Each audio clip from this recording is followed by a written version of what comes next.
Underdog. If you're new to Underdog, today's the day. Get $100 in bonus entries when you play just $5 with code It Is What It Is.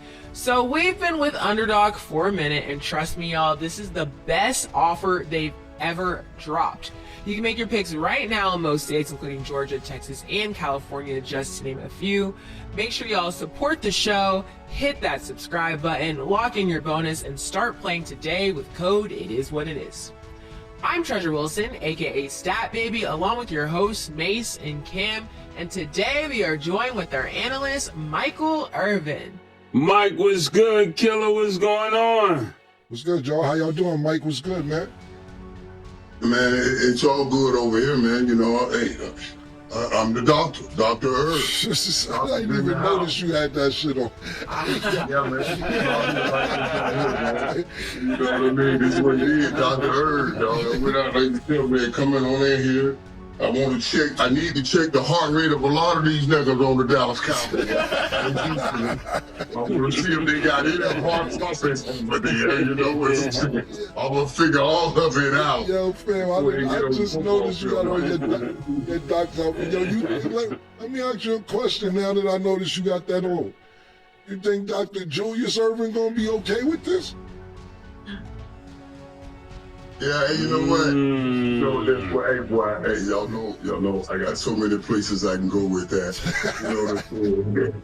Dr. Julius Irvin spent his life taking balls and putting them in holes and hoops, you know what I'm saying? I didn't be talking about Dr. Irvin. Mike, come on now, Mike. I'm just saying. Mike, don't start that, Mike. All I did was give you the real. That's what he did. He took that basketball, he put it in the basketball goal. Yeah. How you take it is how you take it. You know what I mean?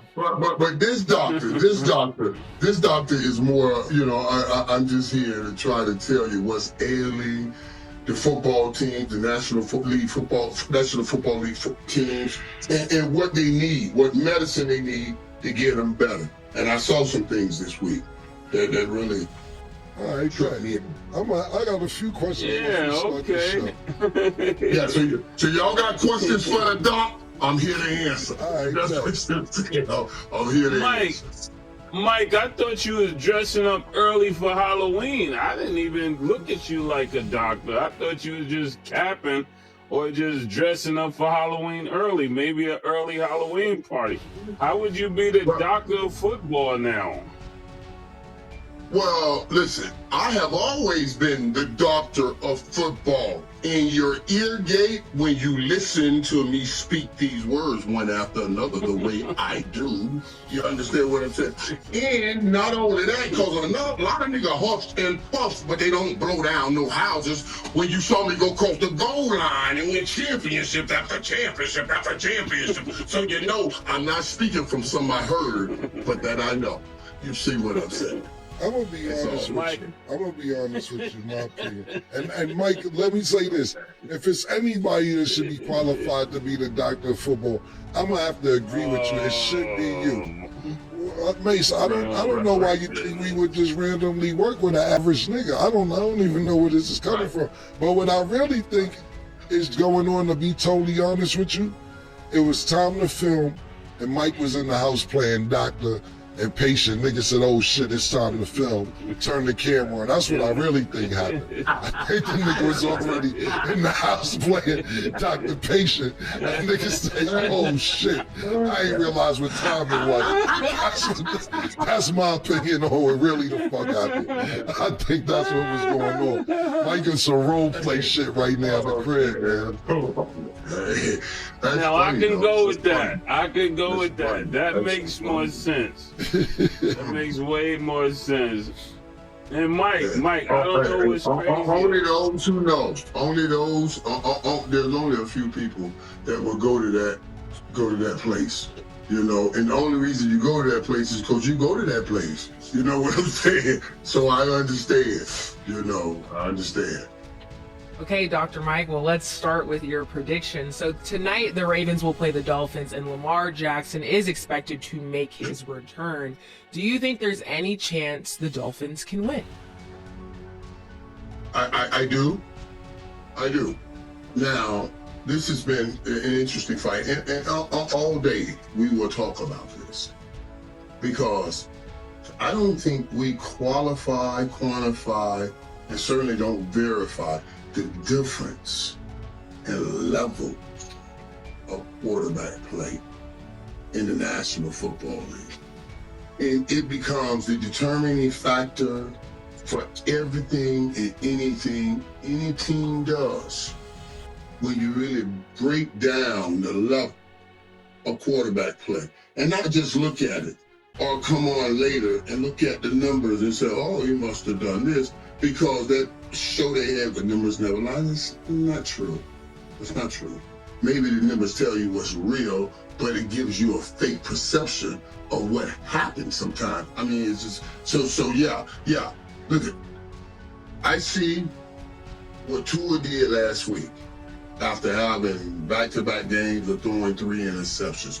And what I felt like he was learning to recalibrate himself because he went to a quarterback that had one reliable source to start every playoff with, which was Tyreek Hill. And I'm a first option quarterback. So Tyreek Hill beat people 70-80% of the time that made me a very accurate quarterback. All I had to do is throw the ball to him.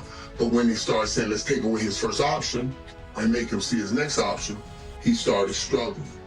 I thought against Atlanta, he got back to saying, okay, I don't have a primary in Tyreek Hill.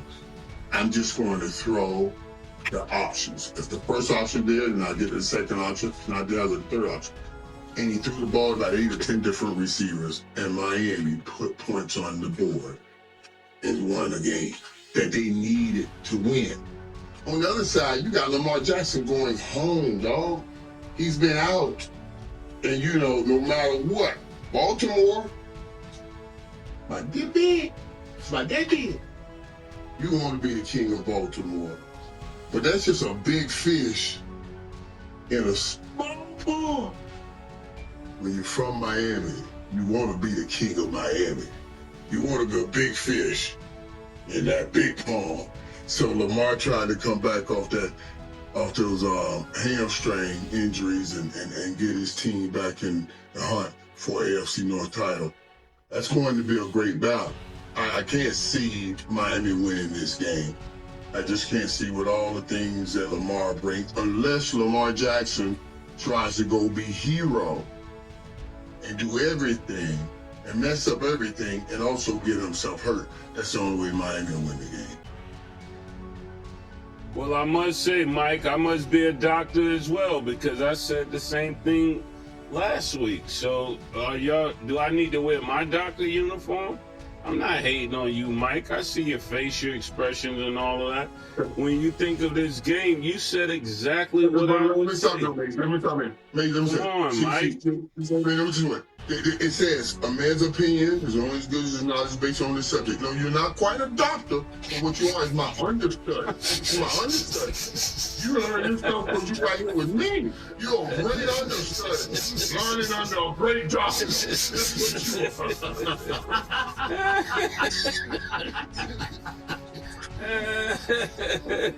Mike, I can't let you get away with that, Mike.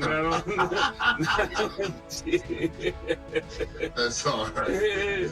That's crazy, Mike. So I'm your understudy. Okay. Let's see what Cam got to say because it seems like it happens this way sometimes. They say where the student becomes a teacher. This is just a modern progression in today's time. So I'm really flattered, Paul, that you would even come up with this same IQ that I'm already flowing in. So it lets me know that, And you giving me things. That's why I'm saying that's how the teacher never be. That's why it says, hey, only a fool shall have himself for a master. As we interchange information, we're going to get greater depth of each other, and you show me things like the faith you have shown in Patrick Mahomes, it is coming to fruition. Dude, that's what I'm talking about here. I don't care about none of these other jokers. What I saw Patrick Mahomes do Monday night, Everybody else, we just playing. Even me. I be hoping. When they said Dak is MVP and all of that, I'm hoping that they mean like Patrick Mahomes. But Monday night, Patrick Mahomes said, nigga, shut up. Let me show you really what MVP is. And that was after 2 interceptions in the first half. There's levels to playing the quarterback position that honestly, even more so now than anything I'm learning, is mind-boggling to the success of your team. But I don't think anybody is doing what we saw Monday night. Dude, nobody's talking about this enough. The way Patrick Mahomes played Monday night. Can't let me test. All right, we come out the weekend and we're talking about Jordan Love. He had a hell of a game. Threw for 360 yards, 3 touchdowns, going up against Aaron Rodgers. We all had fun with Daniel's son taking over and beating Mr. Miyagi, and snatching it and saying it's mine now. Resting the people in Green Bay. He had 20 straight completions. Anybody reading those numbers and reading that story and seeing these numbers, they say, God damn, he must have played his ass off. He's a bad dude. But all of those plays, he was standing in the pocket, making throws. Yeah, he made the right reads and he made a good throw. But he delivered it to people that lift him up, 20 straight receptions, all of these things. Patrick Mahomes, this nigga pulled heaven out of hell. I mean, it would look like nothing was there. And then glory just showed up. I said, it's Jesus walking. It was a different thing. Do you understand what I'm saying? Everybody was covered. Everybody, no play to be made. And somehow he makes another play. Dude, it made me think about Dak and the game Dak played in Denver. And when I saw him and feeling pressure and he threw those interceptions. I said, Patrick Mahomes he's always under pressure, but he never feels pressure. And that's what really, that's what I'm gonna need Dak Prescott to do and be some kind of way. I don't know how deep he gotta dig. If he gotta dig all the way to his big ass toe to find it, but he gotta get that right there. I could go with that, Dr. Irvin. Killer, it's your go since the doctors have spoken. Mike, what kind of doctor are you? I'm an eternal doctor. I'm fixing all this inside. You understand what I'm saying? Well, let me tell you something. Mase has a PhD in psychology because here's what happened. Mase never even gave a take. He said, Mase, they asked you about Miami and the Ravens. Mace never said a take. All he did was say, Mike, you ain't no doctor, da-da-da-da. Let you go on a 5.5, I timed it, a 5.5 minute rant about nothing to do with the Miami Dolphins or the Baltimore Ravens. Then you got psyched into talking about the Chiefs. This was none of this shit y'all been talking about for 7 minutes, had nothing to do with the topic. Mace psyched you out. Mace never had a take. You fell into it, thought he had a take. He never even commented on the game. All he said was, yo, you taking my take from last week. He never said nothing about his opinion about the game tonight.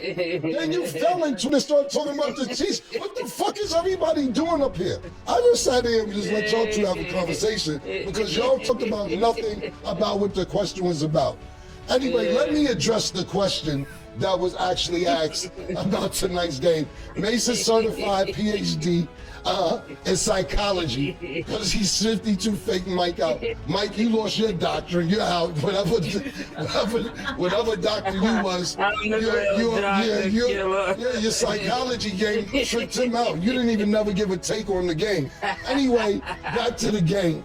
I think that Baltimore has a great chance of winning this game. I think I'm picking them to win because, look, they're looking at this division and it's not, I talked about this early in the week. Pittsburgh can't trust Pittsburgh. You cannot trust the Bengals defense. Scoring 38 points and still losing. Baltimore is 2-3 games out and it's 10 games left.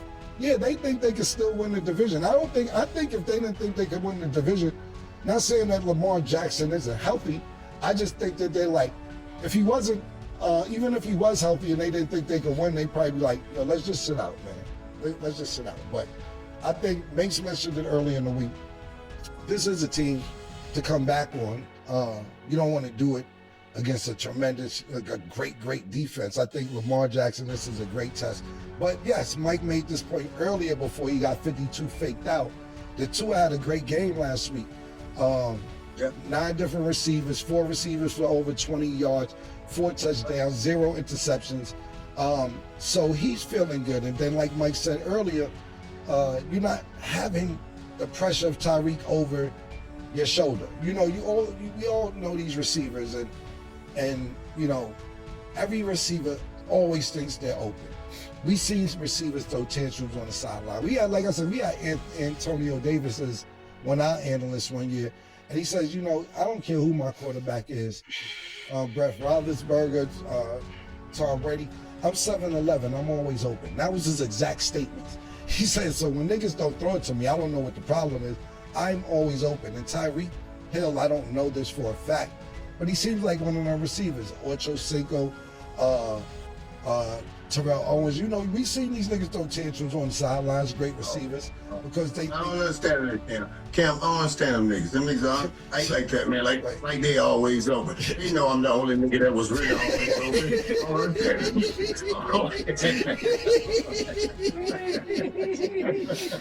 Yeah, man. And listen, man. And I ain't never seen throw no bunch of tantrums when I used to watch. You know, maybe not as many cameras as they have now, but I ain't see a bunch of tantrums. I ain't saying you ain't never run down on Troy Aikman and let him know something, but these niggas be having outright tantrums on the sidelines about being open. But I'm picking Baltimore to win this game because, like I said, I still think that Baltimore can win the division and make a run to get in the playoffs. Cam, that was great. And I just before I let you, Chris, one last thing. Cam, you said, I'm really picking Baltimore. I really think they got a chance to win the game. Now, I'm just being particular since you crunk up this start. The question ultimately was, do you think Miami has a chance, any chance? And Miami has any chance. And you said, well, I think Baltimore has a real good chance to win it. No. That doesn't work that way. The question was, did Miami have any chance? And you came in and flipped it like you gave us some grade saying, I believe Baltimore got a chance. We already assumed Baltimore won. You understand what I'm saying? Now, I'll let Treasure move on. Now I'll say this last thing because you got a 7.5 minute ring, had nothing to do with the game. That's like saying, you got heads or tails, and I say tails, and then be like, yo, heads won. Oh, listen, bro, it's either one or the other. It isn't like it's 4 options, Mike. So if I say Baltimore's gonna win, then that means I don't think Miami has a chance to win. No, but you're right. We gonna get wordy up here. Let's get wordy. I'm with it. You're 100% correct. I didn't answer the question correctly, but remember you started this day. Let's get wordy. I'm just saying. So to answer the question correctly, every team has a chance. If that's the case, get mad at staff for answering the question. When you come on the field, you have a chance. You have a chance. You have a chance. Everybody has a chance. No. That's what you niggas be saying when the Dallas Cowboys look bad. I don't want to hear that now. Oh no. Mase was talking about, we ain't gonna stop talking about the Cowboys. Oh, why? They ain't got a chance? What you saying? Well, we ain't doing it, bro. We ain't doing that, bro. That's exactly what he said. Well, we tried to excommunicate him from this show. And now you talking about everybody got a chance. So I'm just you got a point, Mike. I don't think Miami has a chance, even though most people coming on the field has a chance. Miami doesn't have a chance. If they get, they got your boy coming back, he's gonna be